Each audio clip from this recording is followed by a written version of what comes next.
Hello and welcome back to Bestway International's Cargo Cafe. Today we're going to be talking about the Incoterm DDP, and we have Chance Pope, the Senior Director of International Business Development here at Bestway International, presenting live.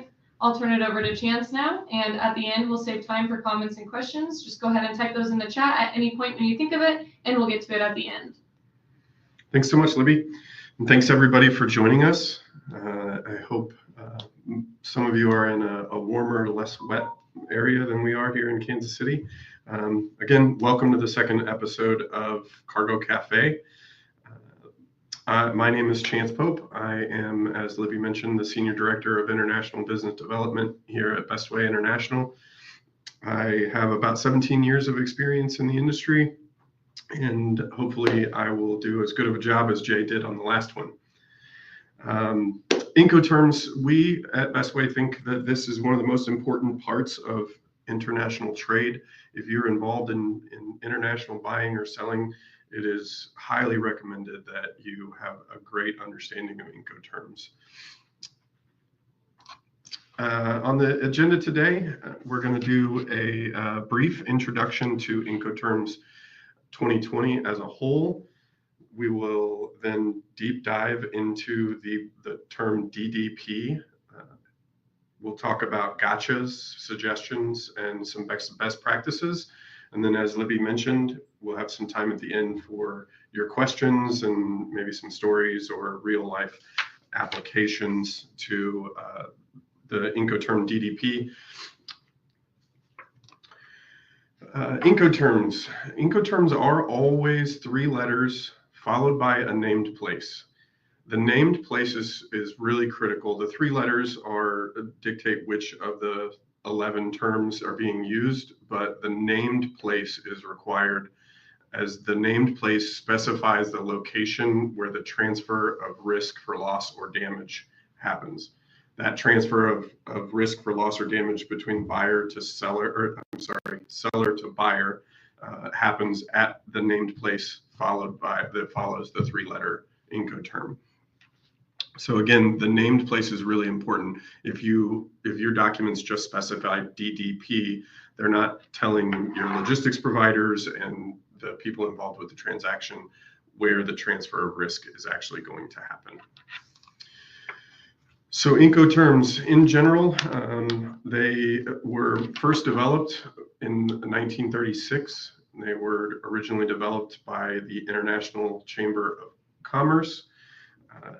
Incoterms are designed to define and divide the costs, risks, and responsibilities of a transaction between the buyer and the seller. Incoterms are updated every 10 years. The current version, it was put in place in 2020. Incoterms are really important to help set expectations, avoid misunderstandings and surprises between the buyer and seller. As a seller, you want your customer to be happy at the end of the transaction, and if there's confusion about who's responsible for what parts of the transaction, they could end up with a bad taste in their mouth at the end of the deal. As you can see on the right side of the slide there are a total of 11 Incoterms. 7 of them, those 7 on the top, are applicable to any mode of transportation. That's air, ocean, ground freight, if we're talking about border crossing. And then the last 4 are only applicable to sea freight or shipping on a vessel. We tend to focus on the any mode terms, but there are 4 of them out there beyond the 7 that we typically focus on. A couple tips before we get really digging into DDP. So the first tip we try to tell all of our customers is to avoid the bookends. So when you look at the 7 Incoterms that are for any mode, Ex-Works and DDP are the 2 extremes. So Ex-Works is the maximum obligation to the buyer, and then on the other side of the spectrum, DDP is the maximum obligation to the seller. So we see a lot of different arrangements from both buyer and seller perspectives as a logistics service provider. And so our opinion is just based on our exposure and the things we've seen through working with different customers.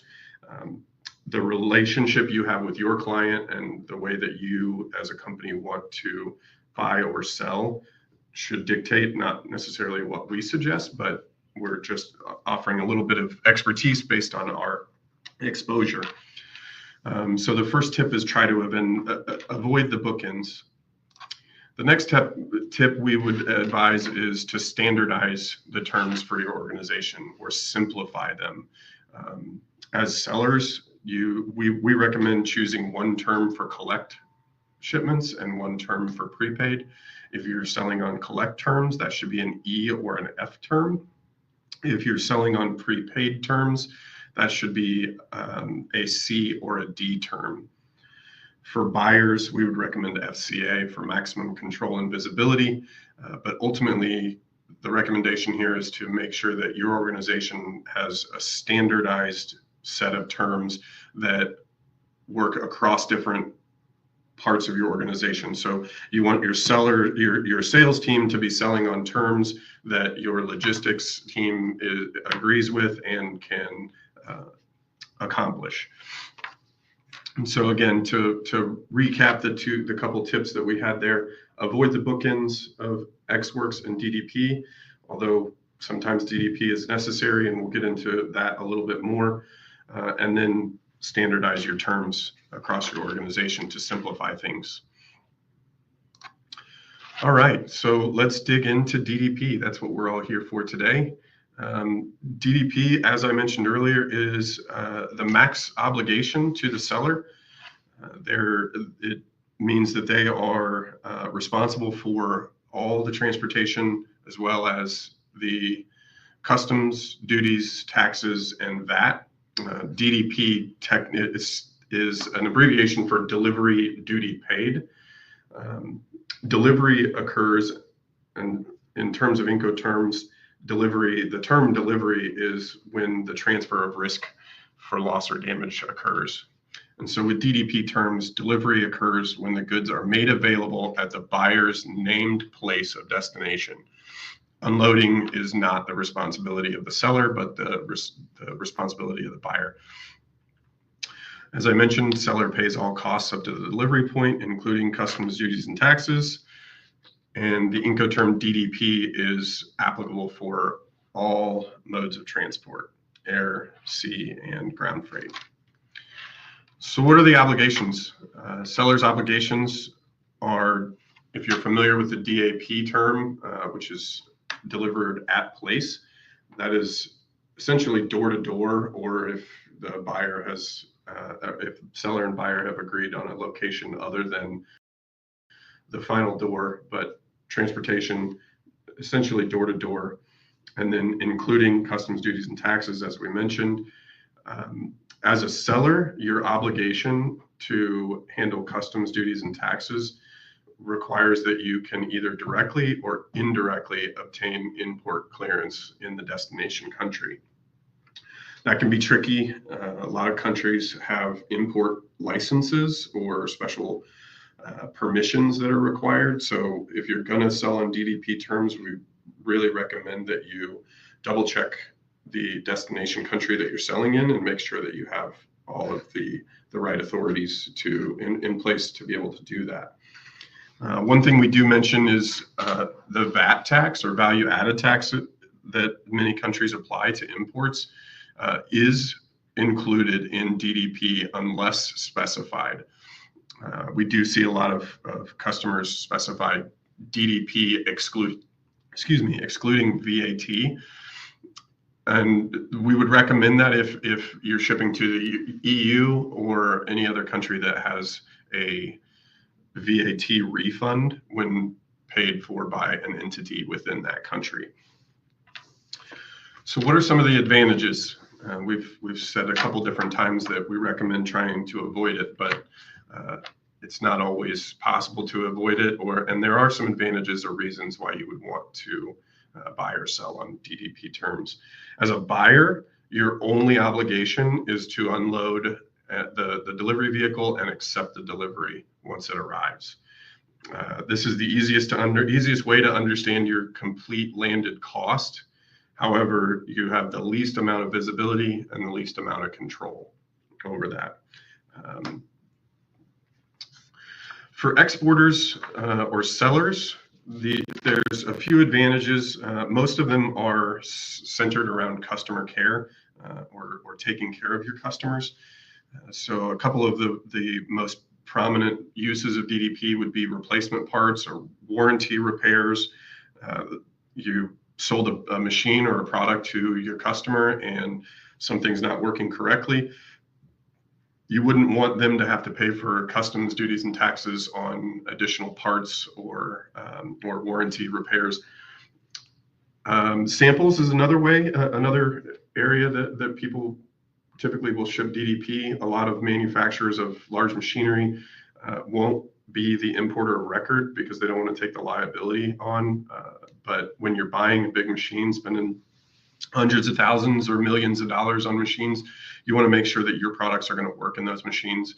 So we see a lot of capital investment groups sending samples overseas to their supplier to run tests and make sure things work well. Another one, and this is a big one, gifts. Gifts are typically you would want to send a gift on a DDP term. One of our customers is Russell Stover's here in Kansas City. Many of you might be familiar with their chocolates. So let's just say you wanted to send a box of chocolates to your customer in Germany or Italy. If you sent it on DAP terms, they would be required to clear customs and pay the duties and taxes on that box of chocolates. I know I personally wouldn't feel like it was much of a gift if I had to pay for something. So that's another area that DDP terms come into play. Again, most of the time when we see DDP, it is revolving around customer care. So a lot of people think if they can offer an end-to-end solution and the customer doesn't have to take care of transportation, that's a better customer service product. There are quite a few risks with that too. And so now we'll talk about disadvantages. DDP is the only Incoterms 2020 rule that tasks the seller with import customs clearance. Again, remember that import customs clearance is going to be in a foreign country. It can be difficult to determine the overseas clearance and duty costs in advance. There can be different ways that different governments calculate the duties and taxes owed. Sometimes it's the cost of the goods, sometimes cost of the goods plus the cost of the transportation and insurance are included in the duty or VAT value. Overseas charges are usually billed to the seller separately and only after delivery is complete. So you may get multiple invoices from your transportation provider. And then overseas agents may charge a higher price than the buyer would have using their own customs agent. So a lot of importers will have a relationship with their own customs broker or their own local carrier, and they could have really sweet pricing in place or great deals negotiated with those providers, and you as the seller may end up paying more than they would have if they had taken on those responsibilities.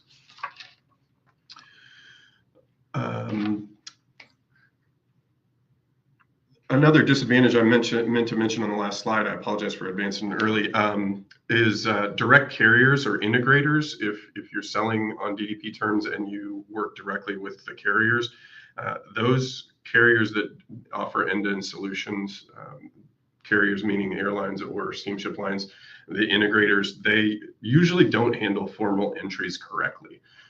They are in the business of moving through things as quick as possible and not necessarily the most correct manner. So we always like to mention that as well. So issues and gotchas.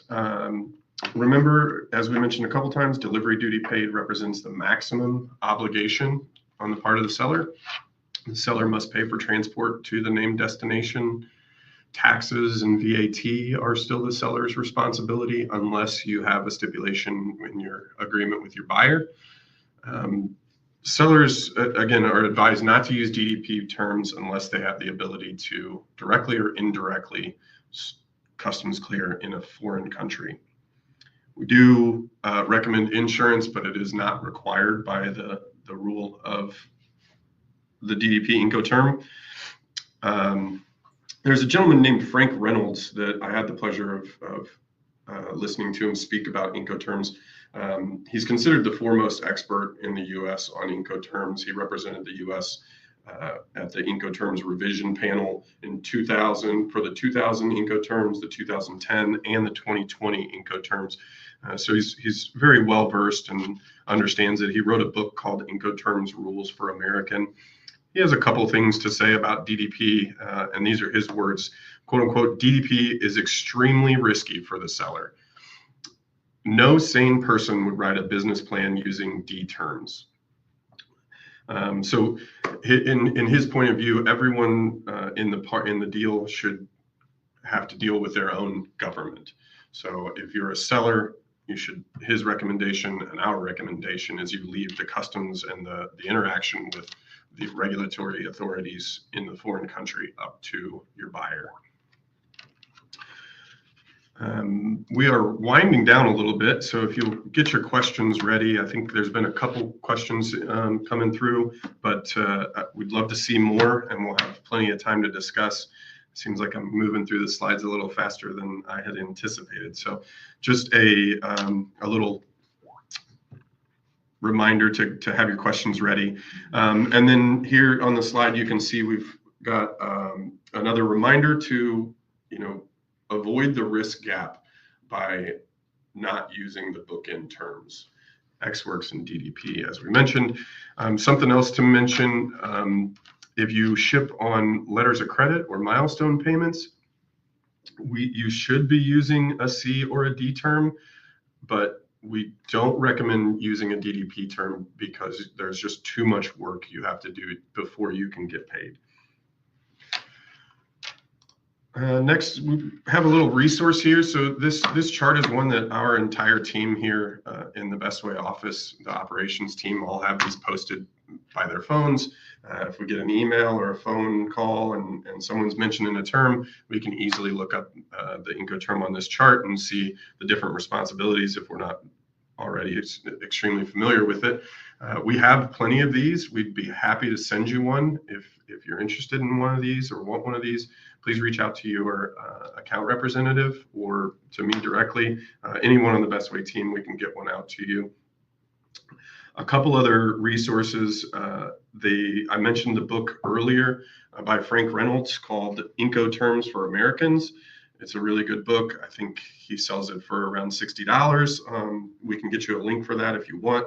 And then the International Chamber of Commerce also has a handbook that they use or that they offer and sell. I think I looked this morning, it was depending upon the option you wanted, either 40 or 45 euros. Both of those are really good resources if you want to really, really get into it.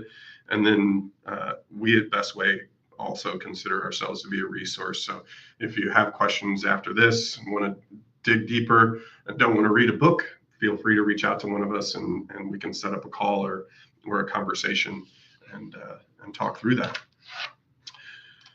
So with that, we will open the floor up to questions. Reminder, we have some Bestway swag to send out to the best questions.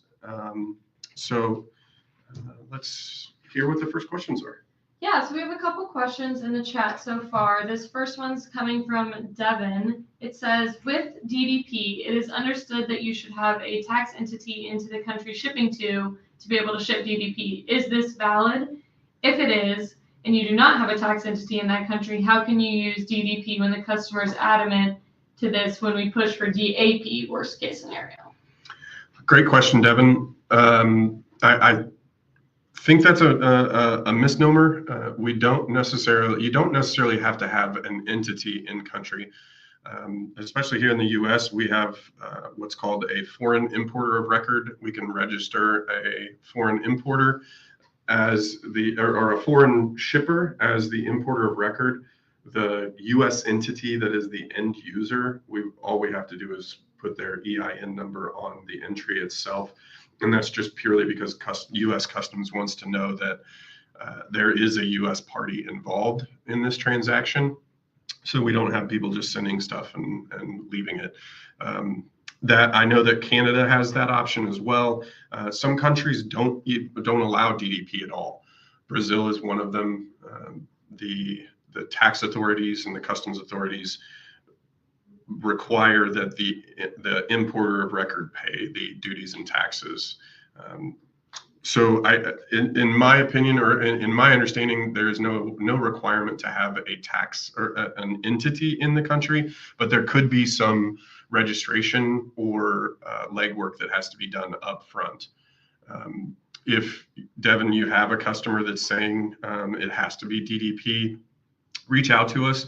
We can check with our partners in whatever country that is, find out the regulations and requirements, and then we can get back to you. Awesome. Our next question comes from Lewis. It says, when moving goods inside the same country, what is the difference between DAP and DDP? For domestic shipping, there wouldn't be a difference in those two because there would be no duties and taxes or customs coming into play. Both DAP and DDP require the seller to deliver to the named place, but both also require that the buyer unload the delivery vehicle and accept the cargo. Awesome. And he's coming to us from Europe, so I think he does, Kelly, win the award for furthest away participants. We love to see that. Our next question, this one also comes from Devin. Is there a known list available that states what regulations/requirements are there in place when using DDP when shipping from the U.S. to another country, for example, Brazil? As I mentioned earlier, Brazil does not allow DDP. It is not legal. Again, if there's a specific country that you're talking about outside of Brazil, Devin, you and your team are getting ready to sell to, reach out to us and let us know, and we can dig in. I unfortunately don't know all of the rules and regulations, but your logistics service provider should be the resource that you need for that, and we hope to be that for you, Devin. Awesome. This one comes from Glindo. I'm going to assume it's Rosie at Glindo over on that account. It says, what term should be used if exporting a replacement or warranty shipment with a company being responsible for carrier costs as well as duties and taxes? Hi, Rosie, or whoever's representing Glindo. If it's not Rosie, DDP is the term in that situation. So that DDP is the only term that you would not put any burden on your customer in a case of warranty or replacement shipments. So even that, it brings up a good point. We talked earlier about trying to standardize terms that your company offers. Even if you don't try to sell on DDP terms, there are going to be times where you're going to have replacement and warranty needs, and you will need to ship on DDP terms. So we do recommend that if you're going to offer a warranty on part and have to ship parts later, that you double check before selling in a specific country to make sure that you have all your ducks in a row for any of the regulations. Awesome. I have one more question in here. Oh, confirmed. It is Rosie. Hello. Always great to have you on. Another question coming from Lewis in Europe. Can VAT still be recovered if using an importer of record? In Europe, for sure. If you're using an EU registered entity and they pay the VAT, my understanding is they can reclaim that VAT paid through a tax settlement of some kind. I'm not sure if it's end of the year, if it's paid out, or if that's a process that happens quarterly or monthly. But I do know that in Europe you can get a refund if it's paid by an entity in the European Union. Now, if you sell on DDP terms and don't exclude VAT, that is not, the VAT would be unrefundable or unrecoverable. Awesome. Those are the last questions that I have here. I'll give you a couple more minutes to put any last minute thoughts in the chat while we wait for those. Chance, do you have any closing thoughts about DDP or Incoterms in general? Yeah, one thought that did come to mind with when selling on DDP terms, a risk gap can be the difference in time between the time you're quoting something to your customer versus the time that it actually ships. Um, a lot of things can happen in there, especially if you have a long lead time for whatever product you're manufacturing or selling. The As we've seen here in the U.S., there's a lot of talk about additional tariffs and things like that. That can happen in other countries too. So the duty rates can change. It's not typically a volatile thing, but it can happen. And then the other part that goes with that is you and your team may look at the commodity codes and determine a specific HTS code that you think is most applicable to the product you're selling. And you could get pricing based on that HTS, but then once it enters the country and the customs broker that you're working with in that foreign country, they may decide that it's a different HTS code. And in certain countries, like Mexico, for example, the customs broker's license is something that they're awarded for their life, and it's my understanding they can leave that to their children or their family, and so it's extremely important for them to make sure that they are 100% compliant and that there's no gray areas. And so a lot of customs brokers, regardless of what you determine the HTS code to be, will want to inspect that product or may have a different HTS code. So those are a couple more of the risks that kind of came to mind.